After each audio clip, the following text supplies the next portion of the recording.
नवनाथ चरित्र में कनिफानाथ से भेंट। गोरखनाथ जी की कनिफानाथ से विदाई में नाकनी और उपरीक्ष वसु की कथा। गोरखनाथ की कलिंजा से भेंट।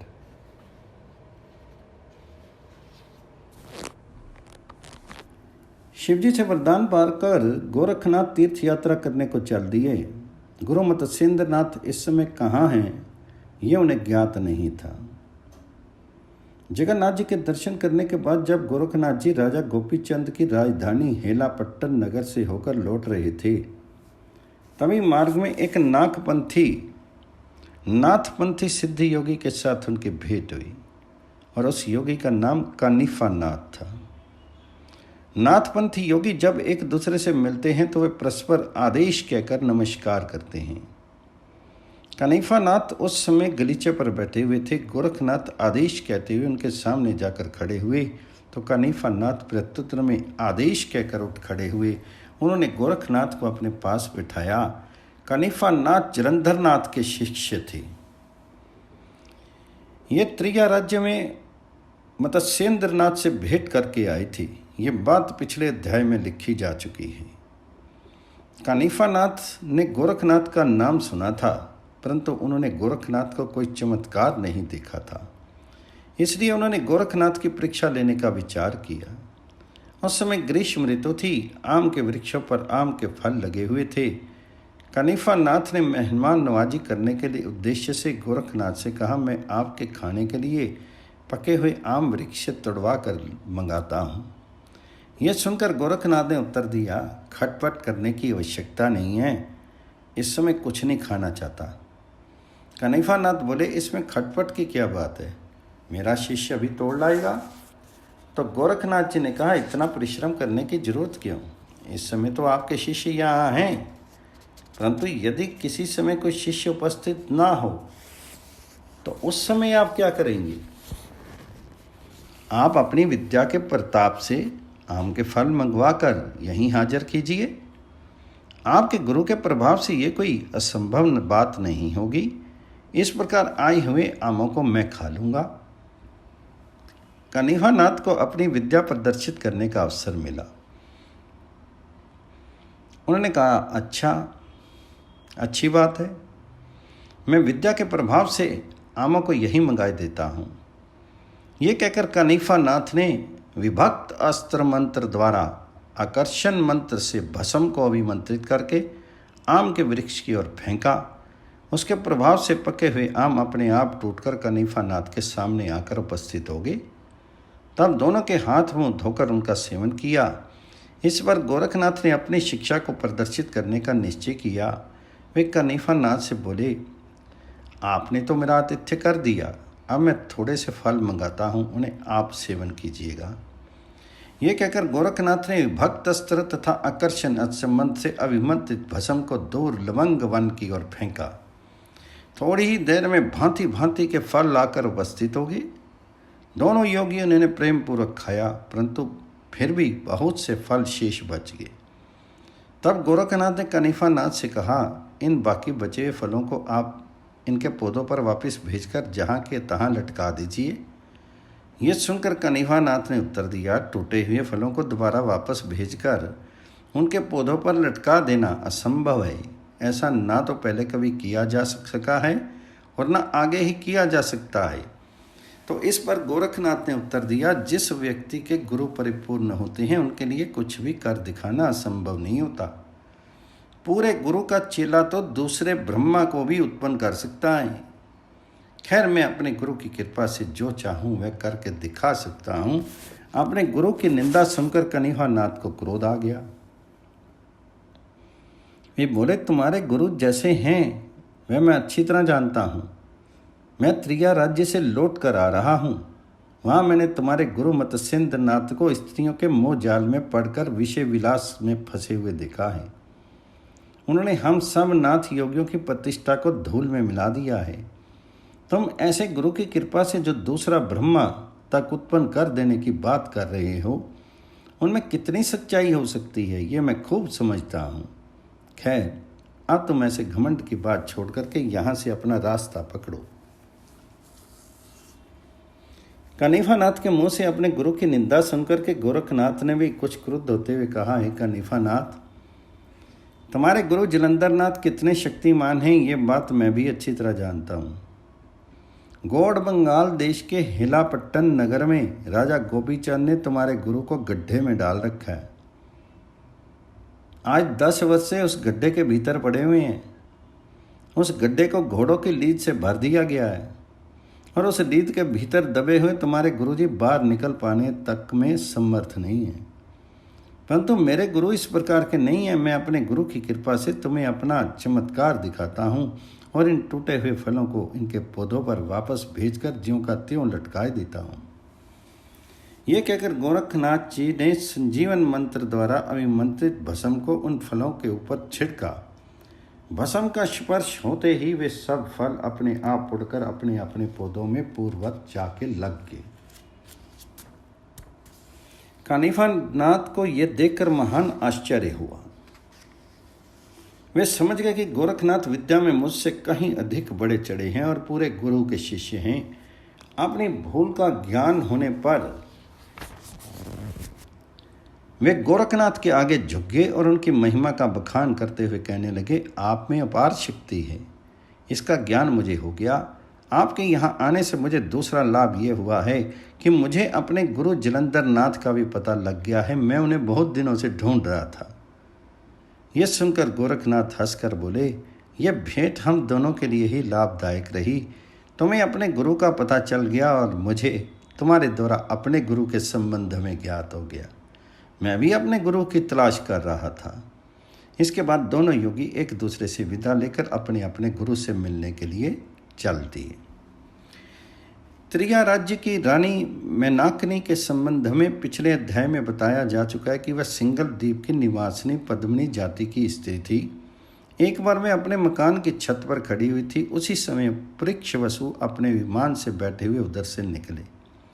अचानक ही हवा के झोंके से वसु के शरीर का वस्त्र अपने स्थान से हट गया, जिसके कारण जिसको मैनाकनी ने देखा। मैनाकनी की दृष्टि उनके पर उभरे हुए शरीर पर पड़ी तो उसे हंसी आ गई। उस समय उपरीक्षवसु ने क्रुद्ध होकर उसे शाप देते हुए कहा, हे निर्लजा स्त्री, तो त्रिया राज्य में जा पड़, वहाँ तुझे किसी पुरुष को देखने का अवसर नहीं मिलेगा। इस शाप को सुनकर के जब मैनाकनी ने अपने अपराध की क्षमा मांगी तब बहुत रोई गिड़ाई। तब वसु ने प्रसन्न होकर ये कहा, हे पद्मिनी, त्रिया राज्य की वर्तमान रानी तिलोत्तमा के मरने पर तू वहाँ की रानी बनेगी और मेरा पुत्र मत्स्येंद्रनाथ वहाँ आकर तुझे पति सुख प्राप्त कराएगा। उससे तुझे मीननाथ नाम का एक बालक की प्राप्ति होगी। उसके बाद मत्स्येंद्रनाथ तुझे छोड़कर चला जाएगा और अंत में तू स्वर्ग के सुख का भोग करेगी। यह सुनकर मैनाकनी ने पूछा, हे देव, जब स्त्री राज्य में सब स्त्रियां ही रहती हैं तो वहाँ संतति क्रम किस प्रकार चलता है? तो परीक्षवसु ने उत्तर दिया, स्त्री राज्य में वायुपुत्र हनुमान प्रतिदिन जाते हैं। उनकी गर्जना के शब्द मात्र से ही उस राज्य में रहने वाली स्त्रियों की काम वासना शांत हो जाती है और उन्हें गर्भ ठहर जाता है। उनमें जो पुरुष गर्भ होता है वह तो नष्ट हो जाता है और जो स्त्री गर्भ होता है उससे लड़की का जन्म हो जाता है। इस प्रकार वहाँ का संतति क्रम निरंतर चलता रहता है।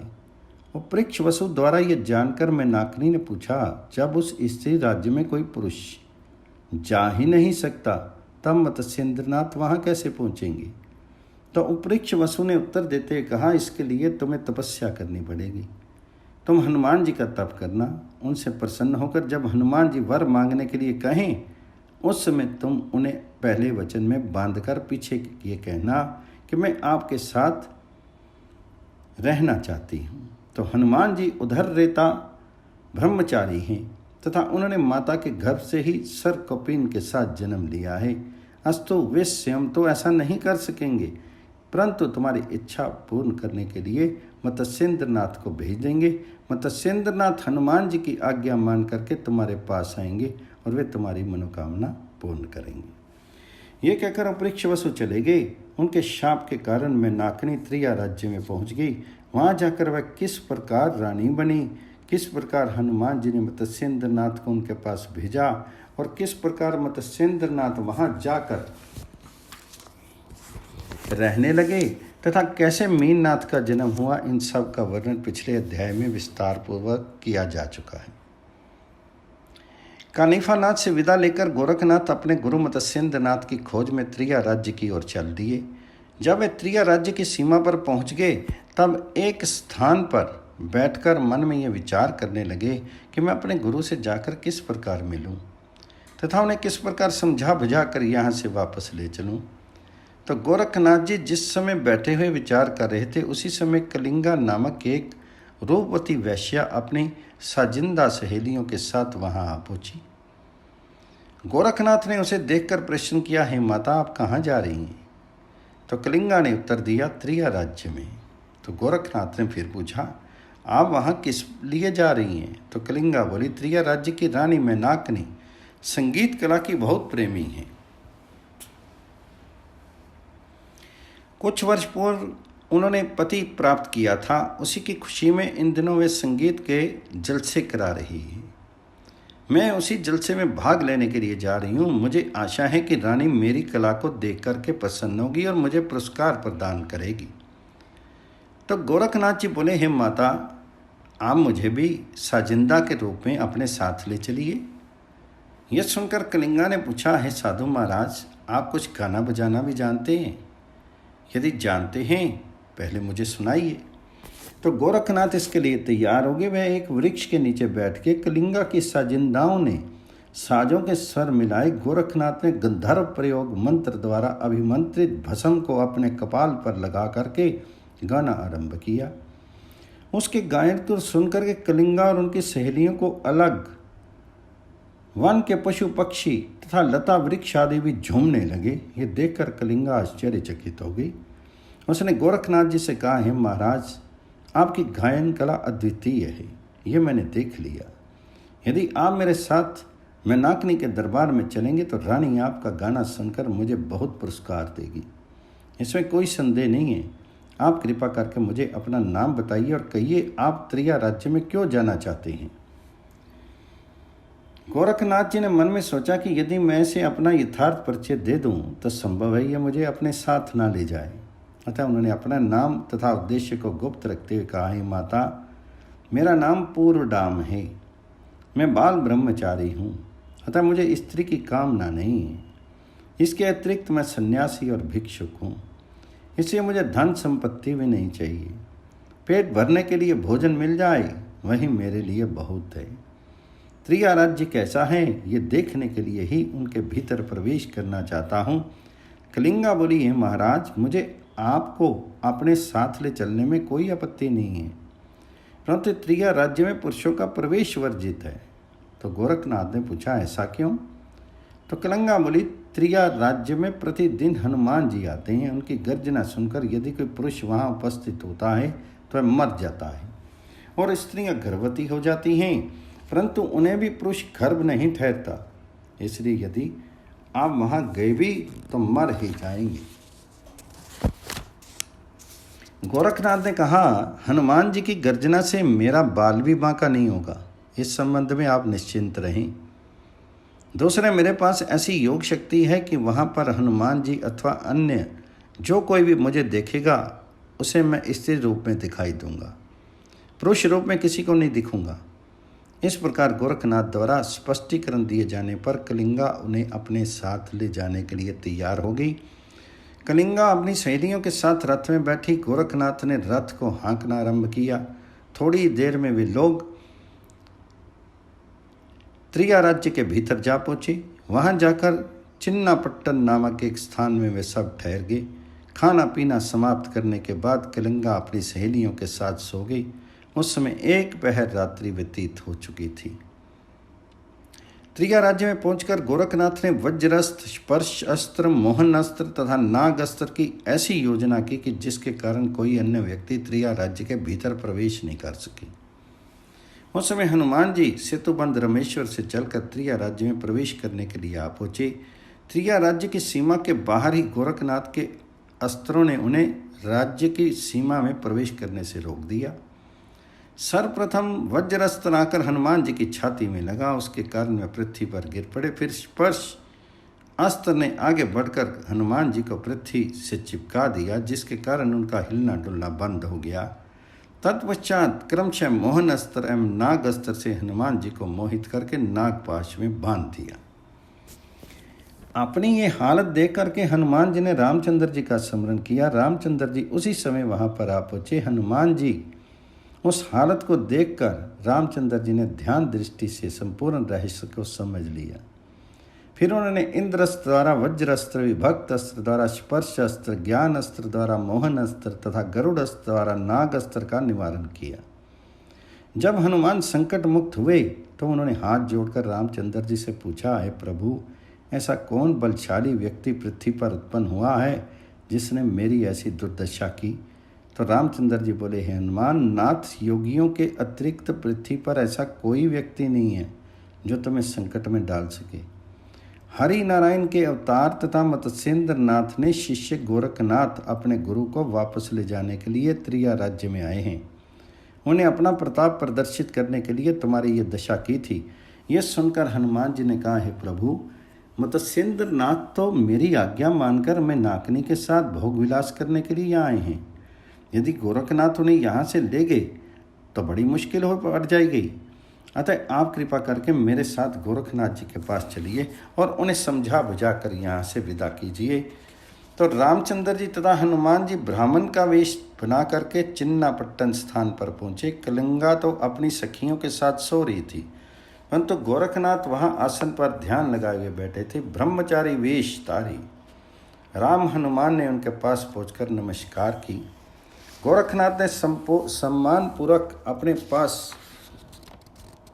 बैठाते हुए कहा, हे ब्राह्मणों, आप इस अर्धरात्रि के समय मेरे पास कौन सी इच्छा लेकर आए हैं, वह मुझे बताने की कृपा कीजिए। ये सुनकर राम हनुमान ने उत्तर दिया, हे प्रभु, यदि आप पहले वचन दे दें तो हम अपनी इच्छा को प्रकट करें। पहले वचन देने की बात सुनकर गोरखनाथ का माथा ठनका। उसी समय उन्हें याद आया कि मैंने तो विभिन्न अस्त्रों के प्रयोग द्वारा त्रिया राज्य में किसी भी पुरुष के प्रवेश करने का मार्ग अवरुद्ध कर रखा था। इसके बाद भी ये लोग यहाँ चले आए और मुझसे वचन देने की मांग कर रहे हैं। इसमें अवश्य ही कोई ना कोई रहस्य है। ये लोग साधारण ब्राह्मण नहीं हैं, अपितु ब्राह्मण के वेश में कोई देवता हैं जो अपना कोई विशेष उद्देश्य पूरा करने के लिए इस समय यहाँ आए हैं। ये विचार करके गोरखनाथ जी बोले, पहले आप लोग अपना सच्चा परिचय तथा यथार्थ रहस्य को प्रकट कीजिए, तभी मैं कुछ कह सकूँगा। श्री राम तथा हनुमान समझ गए कि अब कपट करने से काम नहीं चलेगा। अतः श्री रामचंद्र जी ने सत्य बात को प्रकट करते हुए कहा, हे गोरखनाथ, मैं ब्राह्मण के वेश में रामचंद्र हूँ और ये मेरा भक्त हनुमान है। गोरखनाथ ने ये सुनते ही दोनों के चरण स्पर्श किए। फिर कहा, अब आप मुझे क्या आज्ञा देना चाहते हैं, वो कहिए। इस पर हनुमान जी बोले, हे गोरखनाथ, मत्स्येंद्र नाथ यहाँ पर मेरी आज्ञा से आए हुए हैं और तुम्हें उन्हें ले जाने के लिए आए हो, इसलिए मैं ये चाहता हूँ कि तुम उन्हें यहीं रहने दो और स्वयं वापस लौट जाओ। ये सुनकर गोरखनाथ ने उत्तर दिया, हे हनुमान जी, मैं अपने गुरु को अब यहाँ नहीं छोड़ूंगा, उन्हें इस नरक से मुक्त करके ले जाऊंगा। उनके यहाँ रहने से संसार में सर्वत्र नाथ पंथ की निंदा हो रही है। अतः इसके अतिरिक्त आप जो चाहें वे आज्ञा मुझे दीजिए, आपकी इस इच्छा को मैं पूर्ण नहीं कर सकूंगा। गोरखनाथ के मुंह से ये शब्द सुनकर हनुमान जी उनसे युद्ध करने को प्रस्तुत हो गए। इस बीच रामचंद्र जी ने भली भांति अनुभव कर लिया था कि गोरखनाथ मत्स्येंद्र नाथ को यहाँ से ले जाए बिना नहीं मानेंगे। अतः उन्होंने हनुमान जी को गोरखनाथ के साथ युद्ध करने से रोकते हुए कहा, हे हनुमान, क्या तुमने मत्स्येंद्र नाथ को जीवन भर त्रिया राज्य में रहने के लिए कहा था? हनुमान जी ने उत्तर दिया, ऐसी बात तो नहीं थी। तो रामचंद्र जी बोले, तब तुम्हें झंझट करने की आवश्यकता नहीं है। तुम्हारी आज्ञा मानकर मत्स्येंद्र नाथ यहाँ आकर बहुत समय रह लिए। अब यदि गोरखनाथ उन्हें ले जाना चाहते हैं तो भले ही ले जाएं। उनके साथ लौटना या ना लौटना मत्स्येंद्र नाथ के अपने मन की बात होगी। तुम्हें शांत रहना चाहिए। तुम तो अब केवल इतना ही करो कि मैं नाकनी को गोरखनाथ के आने की सूचना दे दूं। रामचंद्र जी का निर्णय सुनकर हनुमान जी शांत हो गए। तत्पश्चात रामचंद्र जी तो अंतर ध्यान हो गए और हनुमान जी मैनाकिनी के पास चले गए। उस दिन अर्धरात्रि के समय रानी मैनाकिनी अपने पलंग पर अकेली सो रही थी। दासी आदि कोई उनके पास नहीं थी। हनुमान जी सूक्ष्म रूप धारण करके उनके पास जा पहुंचे। उन्होंने हाथ पकड़कर मैनाकिनी को जगाया। मैनाकिनी की आंख खुल गई। अपने सामने हनुमान जी को देख करके उसने प्रणाम किया, फिर आसन पर बैठाते हुए पूछा, हे प्रभु, इस समय आपके आने का क्या कारण है? तो हनुमान जी बोले, हे मैनाकिनी, मैंने तुम्हें वचन दिया था कि मत्स्येंद्रनाथ यहाँ आकर तुम्हारी लालसा को पूर्ण करेंगे। मत्स्येंद्रनाथ 12 वर्ष से यहाँ रह रहे हैं। उन्होंने तुम्हें एक पुत्र भी दिया है, परंतु मत्स्येंद्रनाथ अब यहाँ से चले जाएंगे, क्योंकि उनका शिष्य गोरखनाथ उन्हें यहाँ से वापस ले जाने के लिए त्रिया राज्य में आ पहुँचा है। गोरखनाथ बहुत बड़ा योगी है। वे अपना कार्य सिद्ध करने के लिए आकाश पताल के कुलावे मिलाकर एक कर देता है। संसार का कोई प्राणी उनका सामना नहीं कर सकता। हे मैनाकिनी, गोरखनाथ को समझाने के लिए मैंने तथा श्री रामचंद्र जी ने बहुत प्रयत्न किया, परंतु उसके ऊपर कोई असर नहीं हुआ। इसलिए मैं तुम्हें केवल ये सूचित करने के लिए आया हूँ कि यदि तुम किसी प्रकार स्त्री चरित्र दिखाकर गोरखनाथ को अपने वश में कर सको तो कर लेना, अन्यथा वह मत्स्येंद्रनाथ को यहाँ से वापस ले जाएगा। इतना कहकर हनुमान जी वहाँ से अंतर्ध्यान हो गई। चिन्नापट्टन से चलकर के गोरखनाथ कलिंगा के साथ त्रिया राज्य की राजधानी श्रृंगमुरड नगर में जा पहुंचे। कलिंगा ने अपने आने की सूचना राज दरबार में भेज दी। माँ से हुक्म आ गया कि वह दरबार में उपस्थित होकर अपनी कला प्रदर्शन करे। कलिंगा ने गोरखनाथ से कहा, महाराज, अब आप अपनी योग विद्या द्वारा स्त्री रूप बना लें और मेरे साथ राज दरबार में चलें।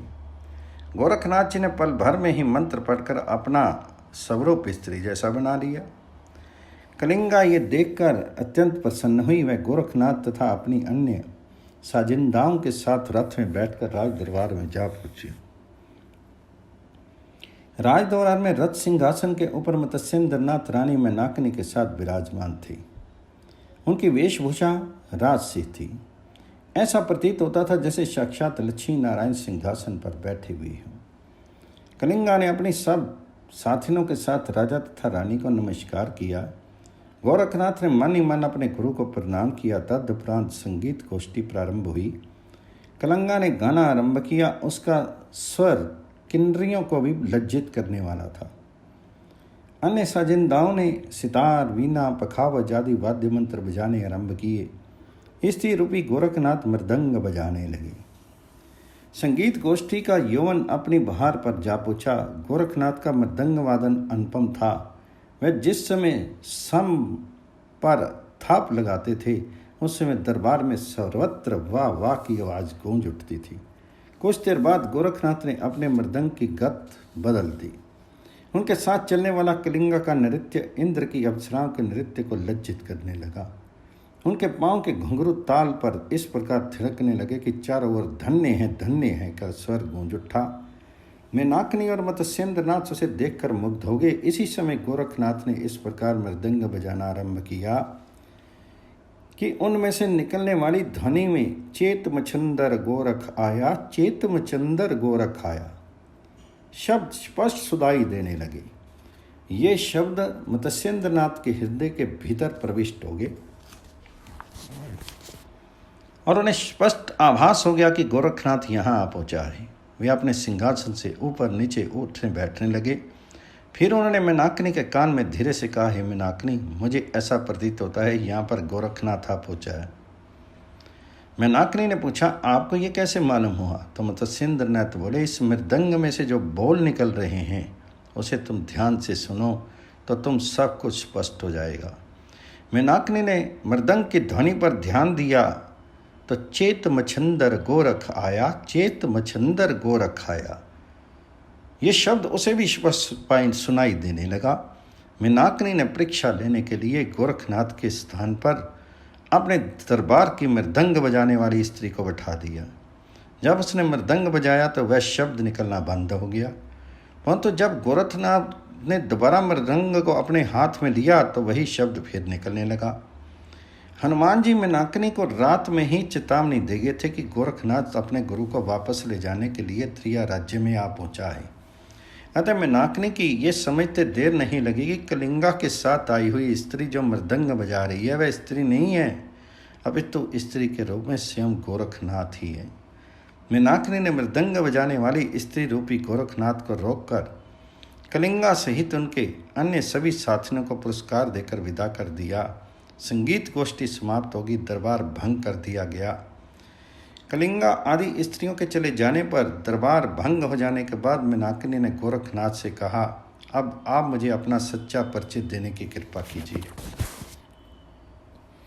यह सुनकर गोरखनाथ अपने यथार्थ रूप में प्रकट हो गए और मेनाकिनी से कहने लगे, हे रानी, मैं मत्स्येंद्रनाथ जी का शिष्य गोरखनाथ हूँ और यहाँ से अपने गुरु को वापस ले जाने के लिए आया हूँ। त्रिया राज्य में कोई पुरुष प्रवेश नहीं कर सकता, इसलिए मैं यहाँ कलिंगा के साथ स्त्री रूप बनकर आया था। यह सुनकर मेनाकिनी उन्हें मत्स्येंद्रनाथ के समीप लिवा लेगी। गोरखनाथ ने अपने गुरु के चरणों का स्पर्श किया। गुरु ने अपने शिष्य को आशीर्वाद देते हुए हृदय से लगा लिया। फिर अपने पास ही सिंहासन पर बिठाकर कुशल क्षेम पूछने लगे। 12 वर्ष बाद गुरु शिष्य की भेंट हुई थी। इस बीच नागपंथ में नए सिद्ध योगी प्रकट हो चुके थे। गोरखनाथ ने अपने गुरु को बद्रिका आश्रम में तप करने, कनिफा नाथ से भेंट होने तथा अन्य घटनाओं का विवरण विस्तार पूर्वक कह सुनाया।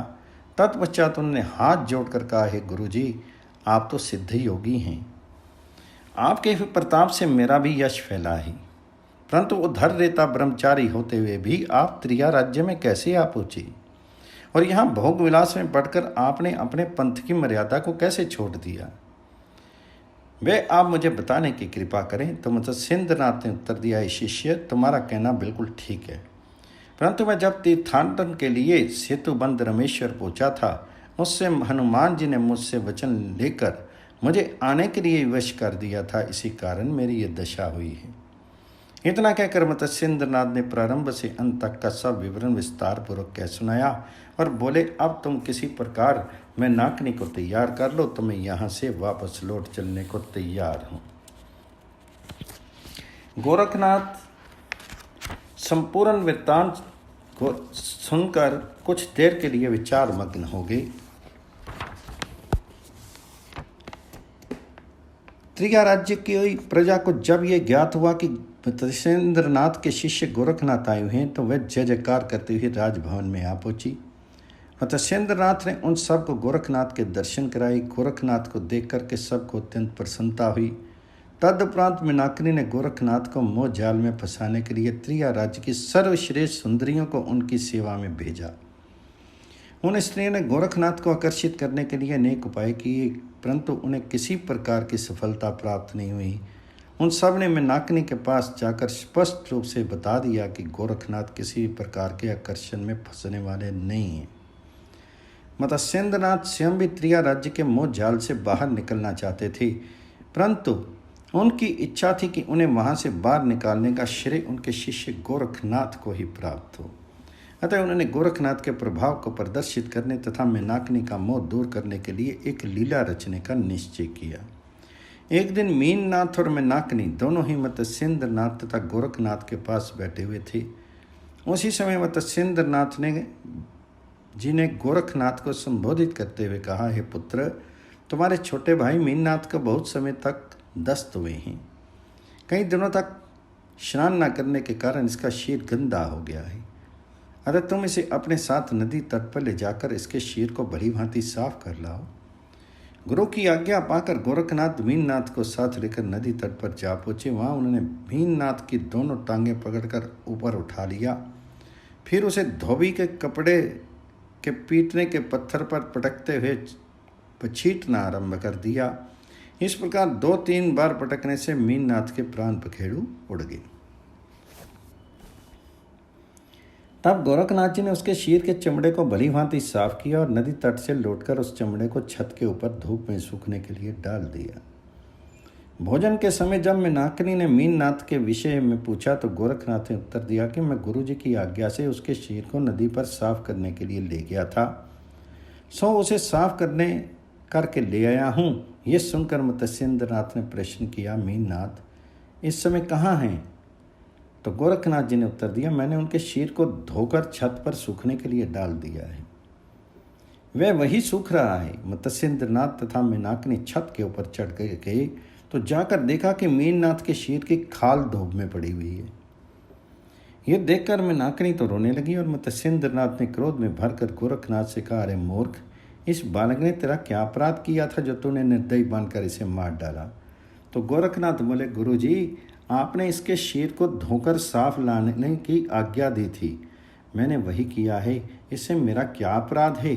आप तो साधु महात्मा हैं और इस बात को भली भांति जानते हैं कि ये संपूर्ण जगत नाशवान है। ऐसी स्थिति में आपका क्रोध अथवा शोक करना उचित प्रतीत नहीं होता। आप ज्ञानी होकर भी इस प्रकार संताप क्यों कर रहे हैं? ये सुनकर मत्स्येंद्रनाथ ने कहा, गोरख, इस समय पंडिताई बघारने की आवश्यकता नहीं है। मीननाथ के जीवित हुए बिना मुझे अन्न जल अच्छा नहीं लगेगा और मीनाकिनी को तो इसके बिना स्वयं भी जीवित नहीं रह सकती, इसलिए तुम हमारे मीननाथ को जीवित करो।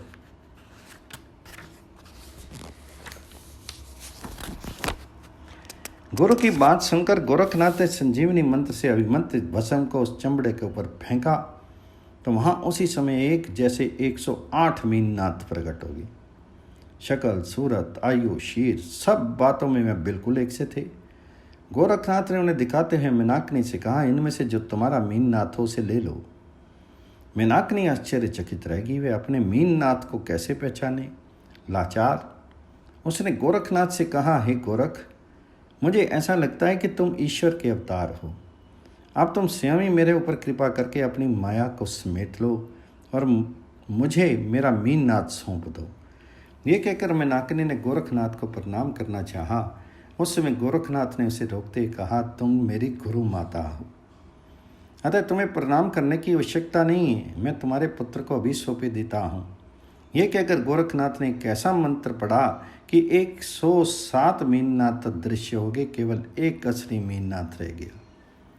उस मीननाथ ने जब माता पिता को प्रणाम किया तो मीनाकिनी ने प्रसन्नता से भरकर उसे गोद में उठा लिया और चुंबन करने लगी। इस घटना को देखकर मीनाकिनी अच्छी तरह समझ गई कि गोरखनाथ महान सिद्ध योगी है और वह यहाँ से मत्स्येंद्रनाथ को वापस ले जाए बिना नहीं मानेगा। यदि मैं मत्स्येंद्रनाथ को रोकने का प्रयत्न करूंगी तो संपूर्ण त्रिया राज्य संकट में पड़ जाएगा।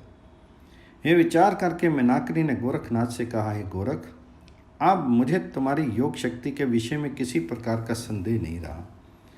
मैं ये भी जानती हूँ कि तुम मत्स्येंद्रनाथ को यहाँ से साथ ले जाए बिना नहीं मानोगे। सो अब मैं भी तुम्हारी इच्छा में किसी प्रकार का व्यवधान खड़ा नहीं करूँगी, परंतु मैं चाहती हूँ कि तुम 1 वर्ष तक यहीं रहो। गोरखनाथ ने यह सुनकर उत्तर दिया, हे माता, आपकी आज्ञा का पालन करना मेरा धर्म है, परंतु हम दोनों के यहाँ रहने से धर्म प्रचार के कार्य में बहुत बाधा पड़ेगी। मुझे यहाँ रहते हुए 6 महीने तो हो चुके हैं। आपके आदेश का पालन करने के लिए मैं 6 महीने यहाँ और बना रहूँगा। मीनाकिनी इस पर सहमत होगी। मीनाकिनी के अंतःपुर में चले जाने पर गोरखनाथ ने मत्स्येंद्रनाथ से जिज्ञासा की, हे गुरुजी, आप तो अपनी महिमा के प्रताप से हजारों मीननाथों को उत्पन्न करने में समर्थ हैं, फिर आपने एक मीननाथ के मर जाने पर इतना शोक और क्रोध क्यों प्रकट किया था? तो मत्स्येंद्रनाथ ने उत्तर देते कहा, हे पुत्र, तुम्हारा कहना ठीक है, परंतु ये सब लीला तो मेरी ही रची हुई थी। मेरी ही इच्छा से तुमने मीननाथ को मारा था, फिर मेरी ही इच्छा से उसे जीवित भी कर दिया। मैं मीनाकिनी को तुम्हारी शक्ति का अनुभव कराना चाहता था। मैं यदि ये खेल नहीं करता तो मीनाकिनी का मोह इतनी जल्दी भंग नहीं होता और वह इस प्रकार मुझे यहाँ से चले जाने देने के लिए तैयार नहीं होती। इस घटना से मुझे ये भी विश्वास हो गया कि तुम्हारे भीतर पूर्ण अनासक्त भाव उत्पन्न हो गया है तथा संसारिक मौका लेश बात भी नहीं रहा है। 6 महीने का समय और व्यतीत हो गया। त्रिया राज्य से विदा होने की तिथि चैत्र मास के शुक्ल पक्ष की प्रतिपदा निश्चित की गई थी। वह दिन जब आया तब मत्स्येंद्रनाथ और गोरखनाथ ने